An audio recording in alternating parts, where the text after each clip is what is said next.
If you want to log out of x.com, formerly known as Twitter, you're in the right place. In this video, I'll show you the quick and easy way to sign out of your account on desktop in just a few simple steps. This is helpful if you're using a shared computer, switching accounts, or just want to make sure you're fully logged out for privacy and security.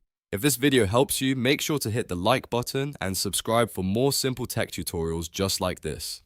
Alright, let's get started. First, look at the bottom left corner of your screen and find your profile picture. This is where X stores your account menu and it's the starting point for logging out. Once you've found your profile picture, click on it to open the account menu. After you click it, a list of account options will appear on the screen. From that menu, look for the option that says Log Out, followed by your username. Click that logout option to begin the sign out process. X will then ask you to confirm that you want to leave the account. In the center of the screen, you'll see a final log out button. Click that button to confirm your choice, and just like that, you've successfully logged out of x.com or Twitter. If you ever need to sign back in, you can always return to the login page and enter your account details again.